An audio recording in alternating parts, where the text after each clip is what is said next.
Welcome to another episode of Talk to the Fedora, chatting about hard-hitting, honest entrepreneur wisdom that you can use to grow your small business. My name is Jarrod Goldsmith from eSAX Networking and Sax Appeal Productions, and today we're very pleased to be welcoming entrepreneur Chris Doré on our segment.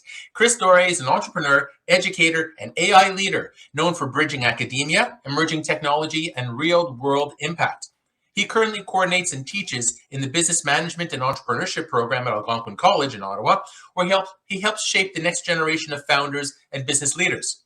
Beyond the classroom, Chris serves as the CEO of Scarlet Nova, a forward-thinking artificial intelligence company dedicated to helping organizations adopt AI responsibly and unlock immeasurable business value. He's also the founder of Rogue Ventures, an AI-powered venture studio focused on building and scaling dual-use technologies with commercial and societal impact. Chris is a Perplexity Business Fellow and the founder of the Ottawa chapter of the AI Collective, a global community connecting practitioners, builders, and researchers advancing applied AI. He completed his master's degree in 2016 through the Technology Innovation Management program at Carleton University, the TIM program, with a focus on applied artificial intelligence, and holds a deep belief that learning is a lifelong pursuit. Outside of work, Chris trains in Brazilian Jiu-Jitsu at Genesis BJJ, where the discipline and humility of the sport mirrors his approach to entrepreneurship, leadership, and growth. He gravitates towards projects that inspire him, challenge convention and conversations, and aim for meaningful disruption. Above all, Chris values his time with his partner and their two children, which grounds his work and fuels his drive to build a better future. Chris, thank you so much for joining us today. No, thank you so much. And thank you for that great introduction. That's awesome. Oh, Chris, I could go on. There's just so much about you that people need to hear about. So thank you so much for calling in today. Chris, let's start from where are you calling in from, please? I'm just outside in the Ottawa Valley. I live in Arnprior and I drive into Ottawa. We're about 20 minutes. So calling from Arnprior. Oh, wonderful. Thank you so much. Lovely area down there in the valley. So Chris, I talked a bit about your background, but who are you and what are some of the things you do? Like what are your business organizations and how'd you start? Well, that's a long story because, initially, like I can go back and I'll be like lying on the sofa. I grew up in Sudbury, Ontario.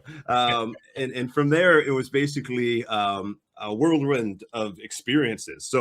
So I can go on and on, but basically I left, I did a commerce degree, left for Asia, lived in Asia for about 10 years, working in different variety of jobs. One of the cool parts, I can actually say at one point in my life, I was a South Korean government official, which, even in Korea, people were like, no way. And I was like, yeah, no, I am. And I had some crazy experiences, was over there for 10 years, ended up in Calgary for about 6. And then I came to Ottawa about 16 years ago to kind of, maybe, I don't want to say settle down, but it was basically to transition, be closer to family. I was away from family and friends for almost 26, like a long time anyways. Yeah. So I ended up coming back and it's just been a crazy trip. Now I'm focused on education because I love teaching. My grandmother was a teacher, father was a teacher. It's somewhat in the blood. I'm super passionate about it. Just been very lucky to also be able to tie my love for teaching and my entrepreneurial spirit with my other businesses and ventures. So thanks again for having me. So that's a big question. Who am I?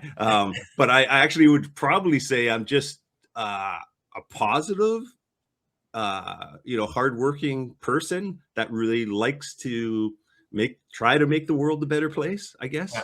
Oh, I love it. What a story. I mean, I didn't know that you spent so much time in Asia. I had a chance to visit South Korea and spent a summer in Japan, but all those years, what an experience what that must have been.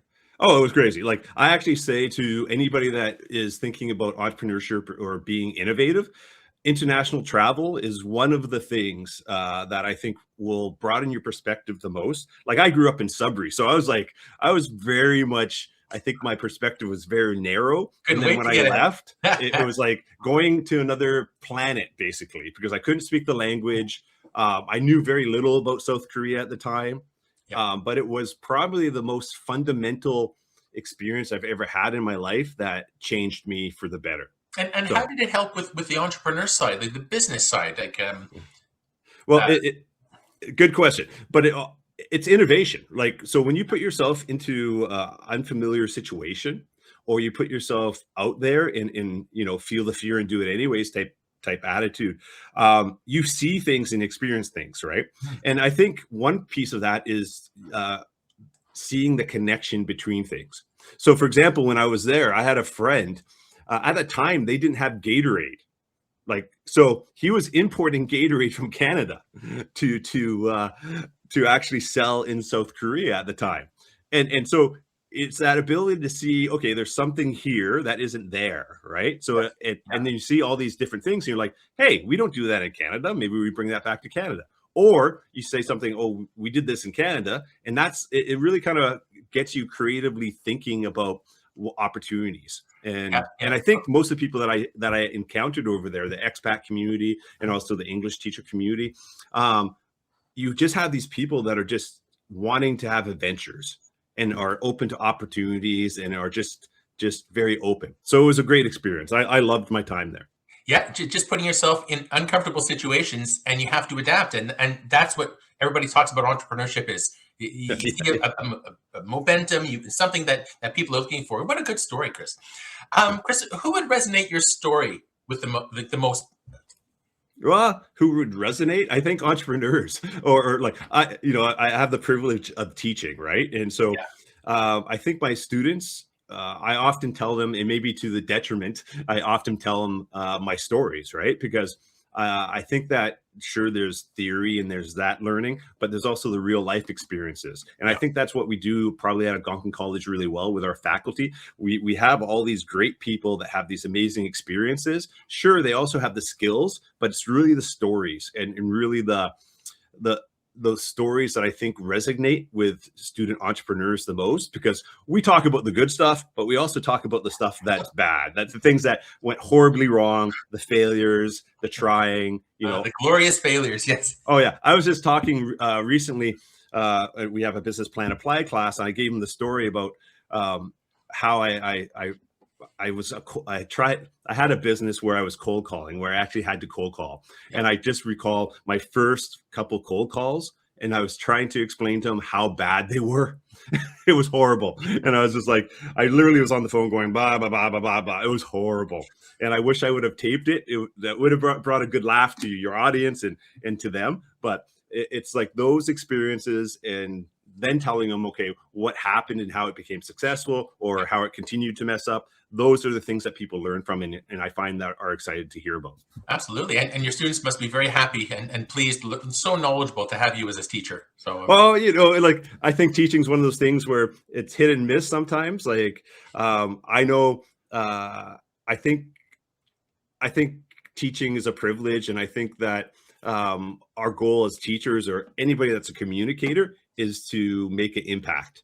And sometimes we get through and sometimes we don't, but we try our best. And I think that's any teacher, right? Like, teaching's a tough job. Like in elementary, Canada's, I guess, better than most places in terms of teaching, but we still have a lot of issues within for teachers and professors in Canada. So.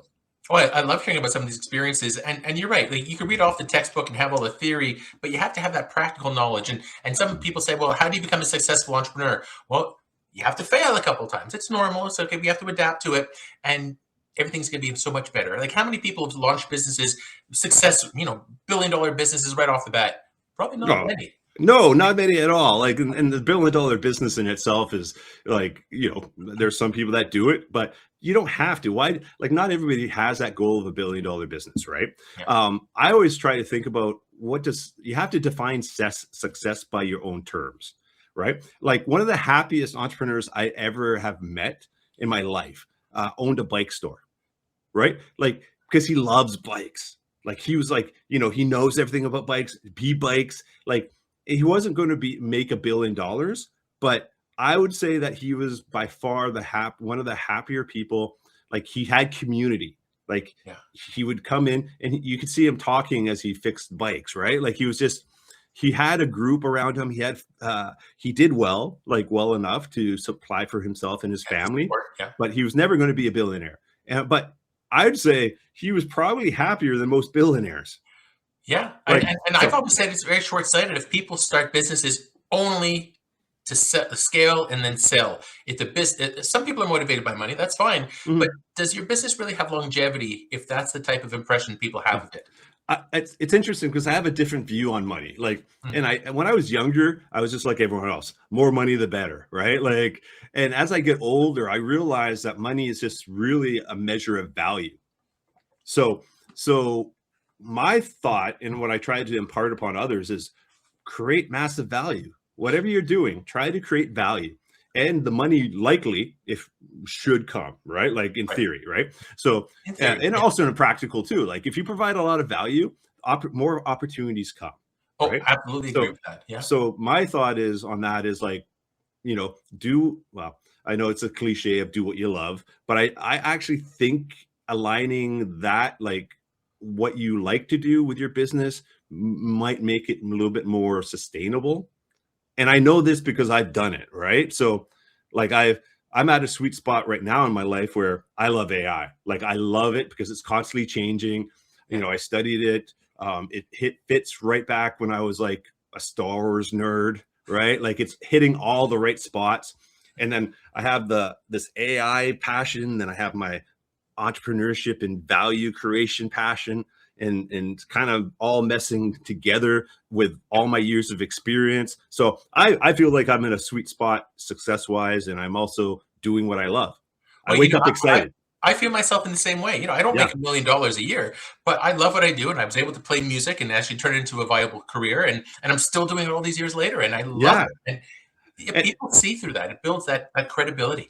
and to your point, like I think, like I'm going to give you a couple compliments here. Like I honestly think that you've done such an amazing job, in the local community in terms of, supporting entrepreneurship, entrepreneurs, and on top of it, building a brand, right? Like Oh, we were talking before we started recording here, and I was like, there's nobody that doesn't know you, right? Like it's like you are, and you've created a lot of value for a lot of people. And so, and if they don't know you by name, they know you by Fedora, right? thanks, like Chris. Actually, that's, before we talk about branding, oh, actually, okay, so, I don't know if you see it, but our business cards are fedoras. Yeah, our drink chips have a yeah, fedora on them. It's very cool. nice. Anyway, I don't want to talk about myself, but no, thank you for the compliments. I appreciate it. You talked about working with other people, building a community. How important is the concept of collaboration for you? Like when you're starting building Scarlet Nova Yeah. or some of the other ventures you were working in. I think it's probably one of the keys to success.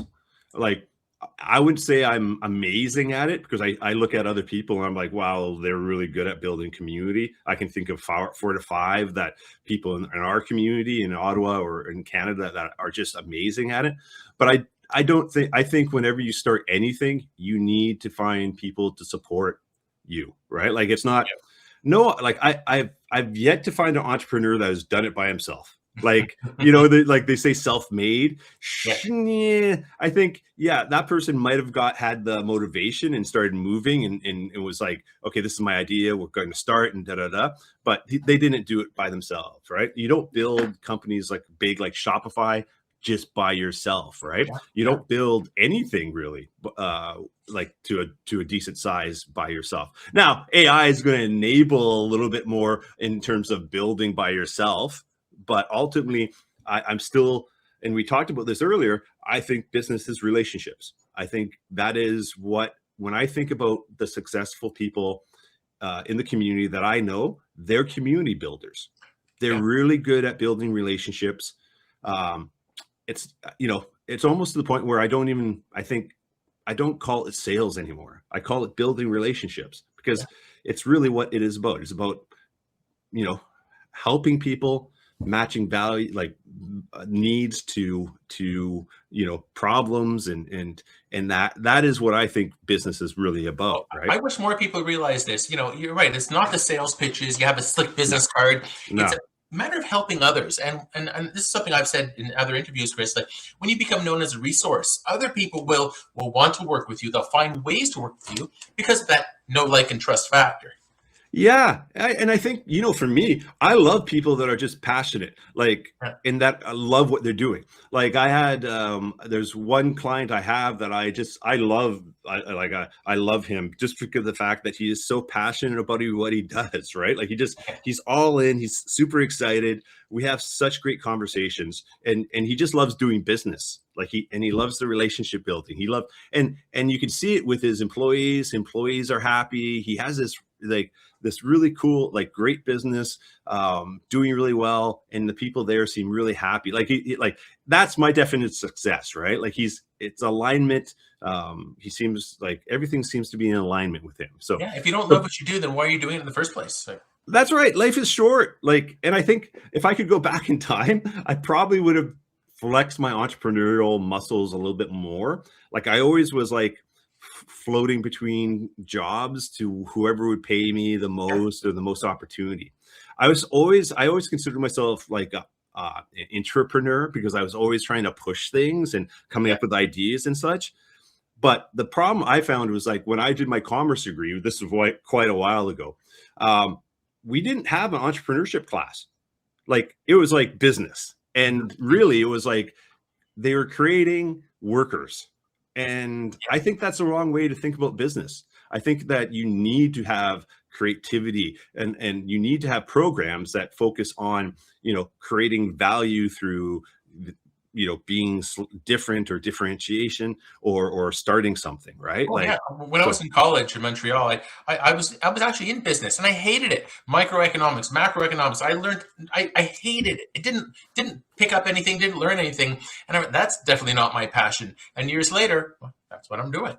But you're right. yeah, Like, but you're not using, like, you're using that, like how much are you actually using from, like, I think that it's interesting because when as a professor, I honestly believe that there's value in education. Of course, I believe there's sure, value, but if you think about in a 2-year program, what do you retain, right? oh, nothing. And so we really focus, like when I teach, I try to focus on like if they can leave with 3 to 5 things and it's Yeah, yeah. embedded, like that's good, that's success. Because and I love it when students reach out after the fact, like they graduated, they go into the career, and then they say, I remember that you said this and I applied it and it works. And I'm like, yeah, Amazing. that's what I said, right? Like, and that is like the rewarding part about teaching, right? Like I was like, that gives me like like makes me so proud of them Oh, for I love being I able to love make hearing it through. stories like this. This is wonderful. Hey, you really are a great teacher, Chris. So let's talk about you talked Yeah. about the value of relationship building, and absolutely agree. I mean, I wouldn't do what I'm doing now if I didn't believe in the value and the power of long-term relationships. Let's talk about networking. It's a great transition to networking. Do you care to share some networking tips that you try to get across to your students? Well, I think in some ways, building relationships and going to these, just getting out, like going to an event is so important because most people don't, right? Like given the opportunity, um, it's comfortable on the sofa, right? Like TV is great, Netflix is on. I think that's a mistake. And I think people are starting to realize the power of connection and networking. And so I really encourage students to go. I always say that it's always great to have a strategy when you go, like, so a purpose. Um, because what I find is that if you can go and if you're not really an extrovert, you might be off in the corner and you don't meet anybody, but you're there and you're not getting the much value from it, right? The value is actually is talking to people. And I always tell students that the people that are there, they want to talk to you because it's a networking event. Yeah, right.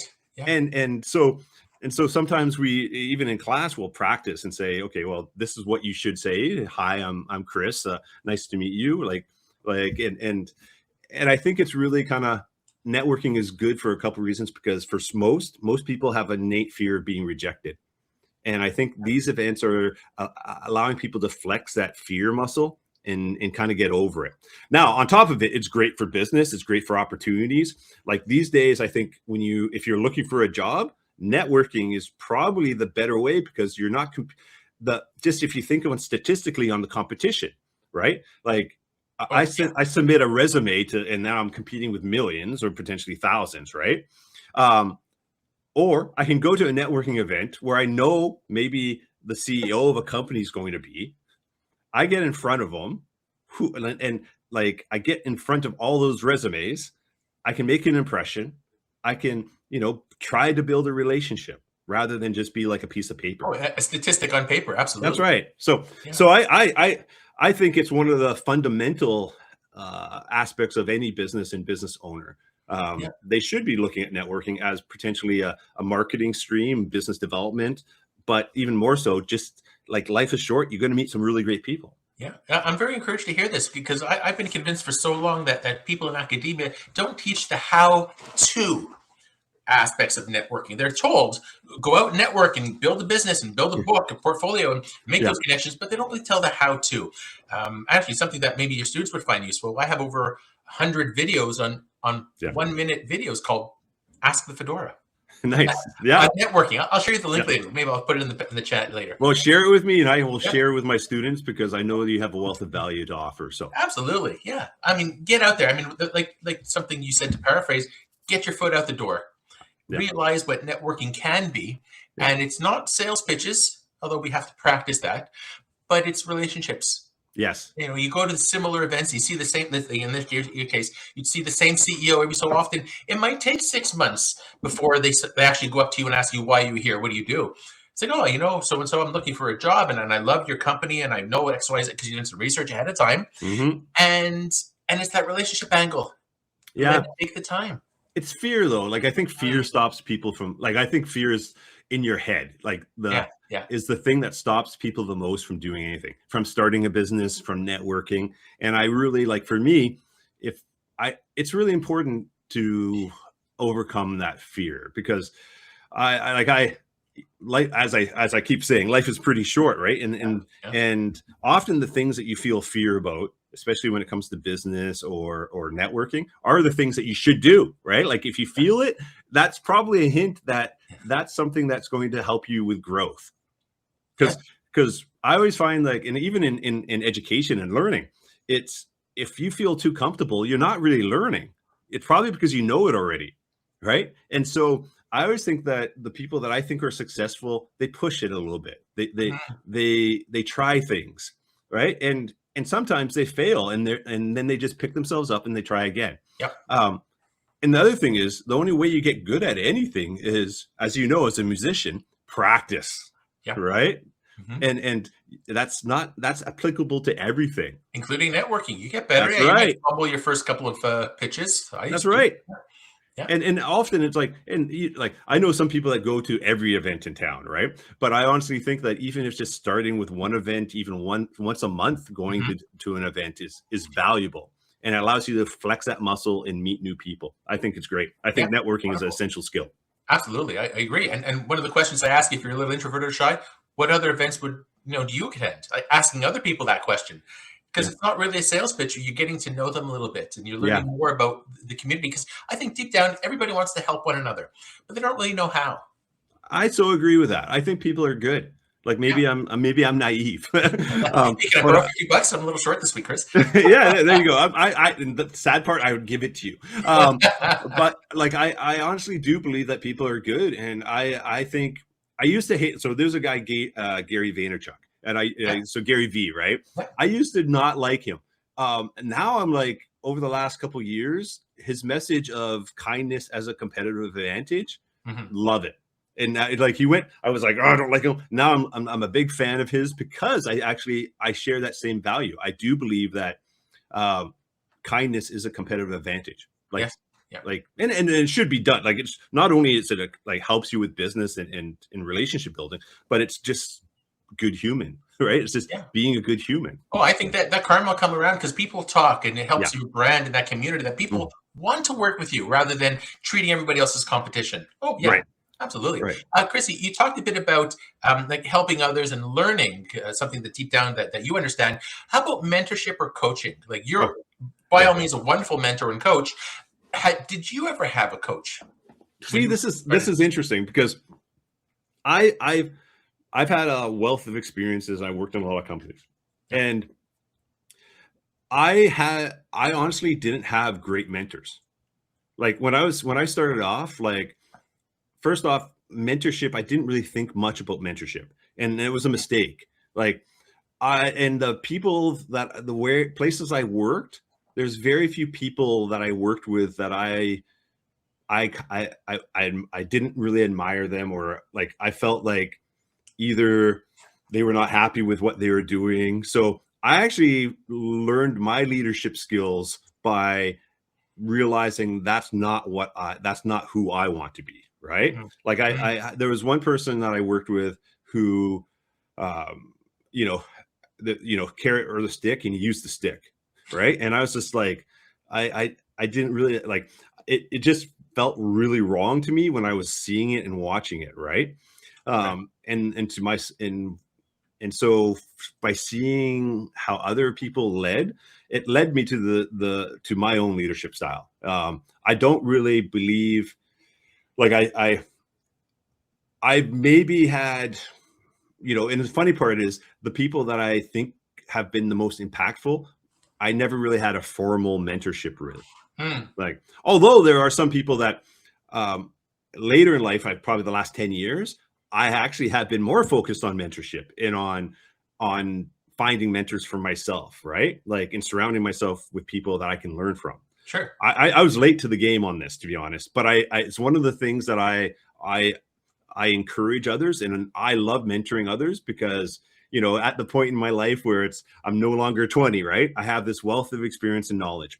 The caveat whenever with mentorship or any type of advisor, everybody has a point of view. I Yeah. always encourage people, absorb it, analyze it. Does it applicable to you, or is it something that you should throw out? Right. Like, because opinions are a dime a dozen. And I think sometimes mentors try their best to give good advice, but sometimes they're talking from their own bias and perspective. Right. So Sure. I think critical thinking when it comes to mentors and advisors is always important. Yeah, that's very important. So people thinking of launching a business, for those who are watching, you don't have to jump out and get a mentor right away. Find out, what's going on in the community. You probably know the industry quite well, or better than most, and find other people who adapt and that you want to work with. And chances are you're going to find them either through social media, Yeah. at events, Yeah. and just learn from everyone in the room, everybody you talk to. See, what I love about when mentorship, like I look at, like I'm on LinkedIn, and that's the only social media platform I'm on. And I actually, I'll reach out to somebody that if you've been following them for 6 months, you've been reading what they've been posting, like you get a sense of who they are, or at least who they're projecting to be. I've made some really good connections on there. And, I ironically, I'm not a big fan of all social media, but I'm a fan of LinkedIn in that aspect of I literally met many people in person and had virtual chats with people that I've never would have had a conversation with Yeah. due to that platform. So Yeah, wonderful. And the follow-up is a really important part of the networking angle on social media as well. yeah, Absolutely. yeah, Besides email. yeah, Yeah. definitely. Yeah. Great, Chris. We talked a little bit about branding earlier. What about somebody who's considering launching a business or recently started? Do you have any branding tips to help I you? think they should talk to you. You're Oh, better at it than I am. Branding tips. I think these days, I actually think personal branding is becoming more and more important. oh, So to stand out for, in the sea of business cards. yeah, and like to be honest, I haven't had since COVID, I haven't bought business cards. I haven't had business cards because usually when I'm at an event, it's like, oh, are you on LinkedIn? And then we actually connect via LinkedIn now, and they make it super easy with a barcode thing, a scanner code, a Actually, QR code. I use a virtual business card. It's a Yeah, physical card that yeah. you just scan your phone. There's nothing to download. Uh, There you Usher, go. Right, like local Ottawa guy created it. there Awesome. you go. So for me, like I think the personal branding, people want to work with people they like and have similar values with, and I think it's benefiting for any business owner to be authentic, and because I think people can tell authenticity. Oh, I think you see through it. Yeah. yeah, exactly, right. Like I think there was a book, I think it was called Blink, where it was like Malcolm Gladwell that said basically within the first couple seconds you make a decision, and that decision's usually right because we are instinct, like it's one of those things where you see something, your brain automatically does a Light million or bling calculations. or something. Yeah. Yeah. So to me, I think personal branding is really important. I think unity in message, like I have a little bit of a PR background in a past life, so I think communicating clearly and being authentic with that communication. Yeah. I'm a big fan of honesty. I think, sometimes, I think being honest and straightforward. I tell my students, say what you mean and do what you say. And if you do that, you can be quite successful in business just on that premise. It'll help you stand out from a lot of other people out there. That's right. And I think those other people that maybe struggle with that are just not living, their lives. They're living somebody else's life, right? Yeah. So there's the imposter syndrome too that people talk about. Right? Oh, everybody has that though. Who doesn't? I know I have that on a regular basis, right? But what I do is I just think, okay, well, I'm doing what I want to do here, right? And so I just one step at a time, Oh yeah. as long as it's aligned with my values, and one of my superpowers I always say to my kid and my spouse is, I really don't care, and I think this is maturity, is I care only about what my family thinks. Everyone else doesn't matter as much, right? I do care, I care, I really don't. I only care what my wife, my kids think, right? And my kids think I'm cringe. So I just try to do what I like, and hopefully what I like, and that I can bring some value to people. That's the goal. Very true. Actually, here's a personal story not many people know, but when I first started wearing the fedora, I was shy for the first couple of weeks. I had that imposter syndrome. Though, I don't believe it. The cheeky hat guy walking around, and people would stare at you when you wear a hat. You walk across the street, and everybody stops and looks, let alone walk into a room full of suits, at a networking event. And after a couple of weeks, I looked my head down and said, look, this is who I am. I have to own this because I want to stay in business well into the future. This is me, and I'm going to own it. Different is good. It's a good feeling when that happens. And different is good. That's why I kind of feel like when we grow up, we get brainwashed to be everyone should be the average, right? The masters, don't ask questions. Yeah. And I hate that because it kills creativity. It kills our authenticity. And so I think it's so important to do what you like, and if you like to wear red sneakers and that's your thing, wear red sneakers, right? Wear a fedora, right? Tattoos, get tattoos. To me, I'm just and I try to pass that along to my students and also to my kids, right? Which is probably my greatest success, I think, or I hope my greatest success is that my kids are loved and they feel comfortable enough to be themselves. Right. So anyways, that being said, in business, I think it's an advantage to be, different than everyone else. Yeah, right. I agree. And everybody has to find their own, what they're good at. So you have a lot of tattoos and red shoes. You don't have to answer. It's okay. The irony is, yeah. Hey, Chris, you talked a bit about COVID earlier. Let's talk about some processes now. So that small business entrepreneurs need to know about. What has changed since COVID concerning processes? Oh, processes. Okay. Well, really, AI has been around for a long time. Now, COVID doesn't really relate to COVID that much, but basically, it was 1952, I think Dartmouth was the first AI conference. So AI has been around for a long time. Now, what happened was, I think 2022, November 30th, ChatGPT became public, right? And that's the day that and the world changed in many ways. So for me, process now is not just, it's workflows, but now there's an AI overlay, and business is going to change fundamentally because of it. We're seeing the beginning. We're only touching the early parts of it. Most companies are not adopting AI as effectively or efficiently. Some are not even touching it at all. They're a wait and see. I have very strong views on this because I worry about small, medium enterprises, because if they don't start using the existing technologies and leveraging it, I think it puts them at a disadvantage over companies that do. This is really interesting, Chris, and I'm sure a very, very interested subject matter these days. How can a startup or a small business owner start using AI? I know it's a loaded question, But what could be some use cases that people might start adopting it?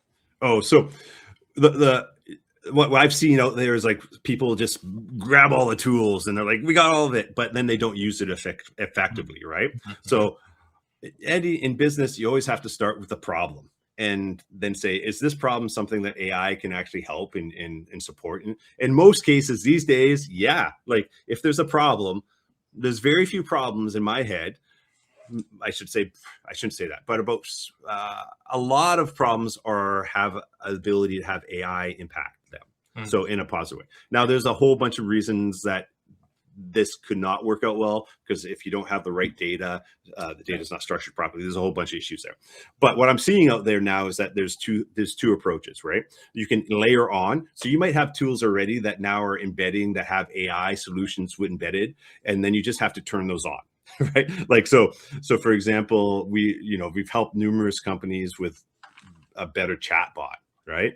Like AI receptionists. We're helping with AI policies, because having a policy for a lot of organizations is important. Sure. Because I think more and more people, I think there may be a backlash in the future a little bit about what AI creates and what part you play in that creation. So a lot of companies feel that they should actually say that this was in part created by AI and not just be like, this is like our work and passing it off. So there's disclaimers that are being used now. I think that on top of it, where I see the most bang for your buck, there's two approaches. People always think AI, they think efficiency, right? And cost reduction. That's great, but there's also better decision making and revenue increases because of the better decision making, right? So you have like these two things. Most people think about the efficiency and the cost reduction.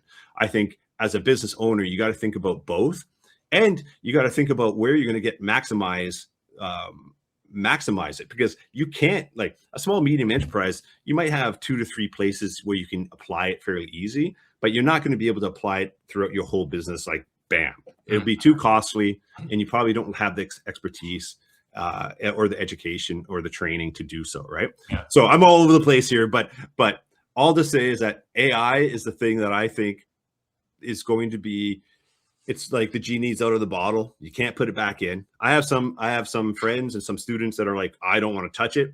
Fair enough. But like, there's farmers that still want to use the horse and not the tractor, right? And I think that's, unfortunately, I think that puts them at a disadvantage, but everyone's entitled to their choice. Oh, Chris, I could just talk all day about this. Yeah, I just love I know. it. And it's very, very me too. timely. Let's talk about some of the successes that you're most proud of to date. Oh, my successes, or Your successes. I think being a father is probably my, like, the hardest job and the most rewarding job I ever had. Right? Like I was that guy that's like, I'm never gonna have kids, right? Like I was that guy, and I'm like, kids. It's the thing. Like after everything, when I die, if it said on my tombstone, it says he was a good dad, I'd be okay with that. Like that would be okay. Like I'd be okay. Success wise, I'm always striving for more, but that's just my nature. Like I'm always like, I look for the next adventure, right? Like I'm always looking for the next adventure. So success wise, I think my international experience was formative for me. The relationships I build, I'm happily married. I have friends. Like like when I think about success, I don't have $1 billion, but I don't think if I had $1 billion, I would give it away. Right? Like, I'm still doing what you're doing now. You love what you're doing. It's very easy to see. Yeah. So, but the value creation, so for me right now, we have Scarlet Nova, which is the consulting piece, right? Yes. And passionate because we help people with AI adoption. That's our thing. The other piece that we haven't talked about is Rogue Ventures, which is basically the product. So what it is, where we are, I have partners in it, where we are looking for really disruptive business model type changing ideas. Very cool. Because long term, we want to disrupt. Like I have this passion to be like, hey, like this has always been this way, and then question it. Why is it this way? And why can't we do it better? Right? Like that, I love that problem solving piece of it. Like, because there's so many people that know, like you can, like you put a group together and be like, that doesn't make sense. And yet it still Let's fix it. happens. Let's find it. Yeah. And so Rogue Ventures is based upon that, like to go rogue, right? And to try to make change like that's going to impact and be a positive change to society, right? Like, so that's I get to play in the two areas I really, really love. All three things are aligned and I just love it. Amazing. That's wonderful. Chris, let's talk about some of the failures that you want to share. Maybe adapting, resiliency, work-life balance. So what are lessons learned from that? Oh, geez. Like first, like I can't even, like, where do I start? I think, I've had businesses that failed. And I think wrong time, wrong person, wrong place. Yeah. And also out of alignment. Right. And so I think those all played a factor. I think sometimes early on, I was always too quick to try to create when I should have maybe did some research, talk to customers, like heaven forbid, right? I tell my students all the time, talk to customers, talk to people that might buy, talk to people. I made that mistake myself, right? I didn't do that in a lot of ways early on. I think early on, relationship wise, in my 20s, I was pretty much a goofball. Like I wasn't very good at relationships. I didn't know how to build long-term relationships. Yeah. And I think that's a function of, my generation and men in some ways sometimes. And that's why I'm so big about community now, right? Where I also think that mental health is something that when my 20s, we didn't really talk about. Now more people are talking about mental health. So I actually think one of my failures was not taking care of my mental health when I was younger, because it was like, I'm that generation, suck it up, don't cry. Right. And all those messages were damaging. So now that was the next question I was going to ask you. I'm glad you looped this in. Mental health for entrepreneurs is a really big thing. Yeah. Big time. Yeah. You got to be your best version of yourself. And when I say that, that's sometimes being selfish, right? Like entrepreneurs will work till they burn out and they disappear, right? Like, and I think it's really important to realize that, it's great to do what you love, but you still need to be around to do it. And especially with men, with suicide rates being very high amongst certain categories of men and age groups, it's really important for us to destigmatize mental health. Oh, it's really important because, kind of like health, our business is going great until it doesn't one day. Yeah. And it's not going to, like, it will go bad. And that's why you have to have support. And you also need to talk to other people about it. Community, right? Like I think that is another piece of why it's important to have friends and it don't have to be good friends either. It just has to be people that you can communicate with and share some feelings. Because I think what happens is when we are unable to share and communicate our feelings, bad things happen. Oh, they can. And that's why it's being in the right room with other entrepreneurs, other startup founders who get it. We understand the struggle of juggling a family or launching a business. And it's again, I keep it so true. The relationship angle, and that's where the long-term game comes into play, because you have a community behind you helping you. So I'm going to toss that question back at you. So tell me, like, what has been your biggest failure? Oh, that's a good one. Probably not going to music earlier. I mean, I've always been playing on the side, trying to get a day job and keep up my chops playing saxophone on the side. But I tried to get the day job in the government work, so that I could pay my bills. But I wasn't really following my passion. I was happy to have a job. Yeah. But it wasn't a career. And even though I tried, and my parents aren't too pleased still what I do, but I'm way past that now. I'm not going back. I don't think I'd be able to work for anybody again. Good. Well, that's good. That's a good thing. Yourself, right? To know yourself, right? And I think sometimes to the point about parents, right? Parents, they love us and they want the best for us, but they often put their own perspective and biases on us. They just want you to succeed. Yeah. And sometimes that's not the right thing, right? Like, because often I find that I see it with students, I see it with a lot of people where they're trying to just do what their parents wanted them to do, right? Yeah. Yeah. And then they're unhappy the rest of their lives because they've chosen somebody else's path and not their true path. Oh, And I think absolutely. that's a big danger. Life's so short. Do what you love. Try to make it a viable career. You don't have to make $1 million. Pay your bills. Take a few trips. Yeah. And you're happy. Yeah. Your family's happy. Yeah. Like this, and there's studies on this, right? Like there's statistics, like Harvard does studies on happiness. Like I think the longest running one was basically, and it might have been a US study, but there's a point of earning, right? Where you make this much, and if you made more, it didn't necessarily increase the amount of happiness. They also have done studies on people that have won the lottery, where of course, when you win the lottery, super happy, right? But then you come back to your average level of happiness prior to that. So if you were miserable before you won the million, you come back and you are just miserable, right? Like it didn't change. Like it allowed you to have a brief moment of happiness, but then you come back to your norm. And well, entrepreneurship can be happiness because you're following your own destiny and you're creating it for yourself, for longevity purposes. Chris, we're coming to the end of our segment now. Okay. Is there something that we've touched on that you'd like to elaborate further? Any final words of wisdom for others? Oh, geez, that's a big one. Words of wisdom.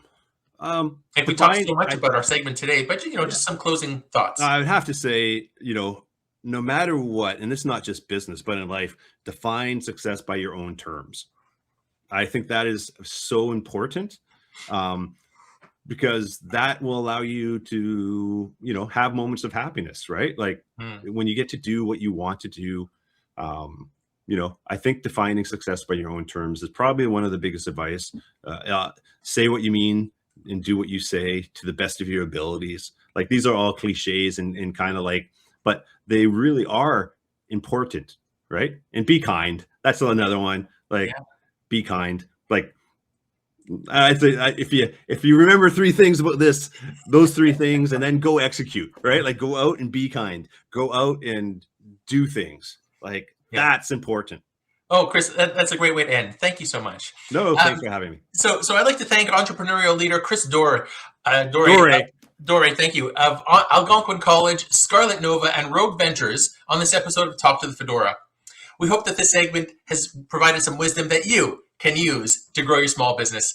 Please subscribe to the eSAX YouTube channel and check out some of the hundreds of other videos we have across multiple playlists about entrepreneurial content. Chris, thank you so much for your time today. No, thank you. Thank you for having me. It was a pleasure. Thank you.